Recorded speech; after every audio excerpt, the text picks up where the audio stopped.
राधे राधे। कविता गृह ज्ञान में आप सभी का बहुत बहुत स्वागत है। आज हम बताएंगे कर्क लग्न की अगर है कुंडली और सप्तम भाव से लेके द्वादश भाव तक केतु देव बैठे हैं तो कैसा प्रभाव डालेंगे। मान लीजिए केतु आपके यहाँ सप्तम भाव में बैठ गया तो ये आपका पार्टनर का है, ठीक है। अगर व्यापार करते हैं तो पार्टनर का है, शादीशुदा है तो पार्टनर का है।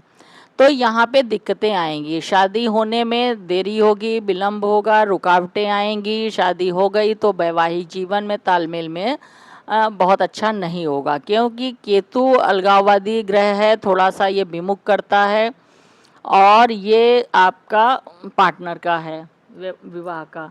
और 10 नंबर शनि का है, तो शनि क्या है, थोड़ा सा अलग ग्रह है, केतु अलग। हालांकि ये दोनों ग्रह अध्यात्म से जुड़े हुए हैं। तो अगर शनि की पोजीशन अच्छी है तो थोड़ा सा और किसी शुभ ग्रह की दृष्टि है तो चीज़ें संभल जाएंगी, लेकिन थोड़ी सी समस्याएं आएंगी ज़रूर, क्योंकि नेचर में थोड़ा सा फर्क है। हालांकि दोनों अध्यात्म से जोड़ते हैं। अगर आपका पार्टनर हुआ तो अध्यात्म की दृष्टि से अच्छा होगा, वो धार्मिक प्रवृत्ति का होगा। और चूंकि ये विवाह का पार्ट यहाँ पे देखते हैं तो थोड़ा सा विचारों में मतभेद, थोड़ी रुकावटें, थोड़ा अवरोध, थोड़ा विमुख बनाता है, तो ये चीज़ें आपकी होंगी। फिर मान लीजिए केतु यहाँ पे बैठ गया तो ये क्या है, यहाँ से जो है दुर्घटनाएं देखते हैं, आयु भी देखते हैं, मृत्यु भी देखते हैं, पीड़ा, कष्ट, अंधकार, ये थोड़ा सा त्रिक भाव है। तो यहाँ पे केतु का बैठना बहुत अच्छी पोजीशन नहीं है।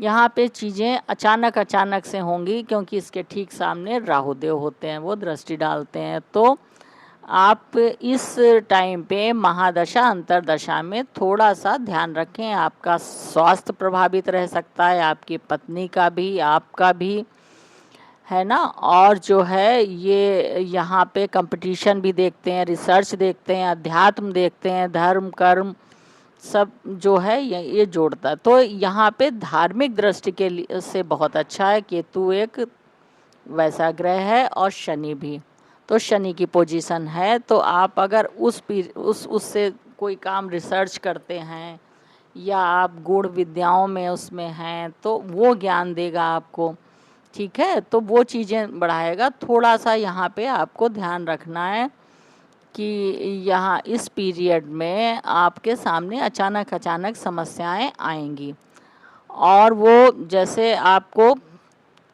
शनि की पोजीशन अच्छी है तो थोड़ी कम हो जाएगी, नहीं तो ये त्रिक भाव है, थोड़ी समस्याएं तो देगा ही देगा।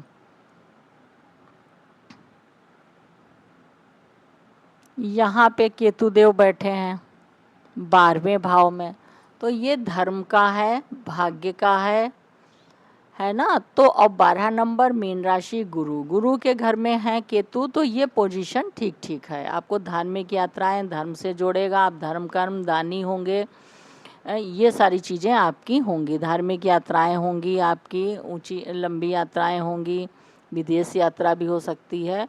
लेकिन थोड़ा सा माँ का वो पिता का स्वास्थ्य और पिता से संबंध में थोड़ा सा जो है वैचारिक मतभेद आपके हो सकते हैं, संभावना बनती है। बाकी अगर दृष्टि वगैरह पड़ गई तो शुभ ही होगा।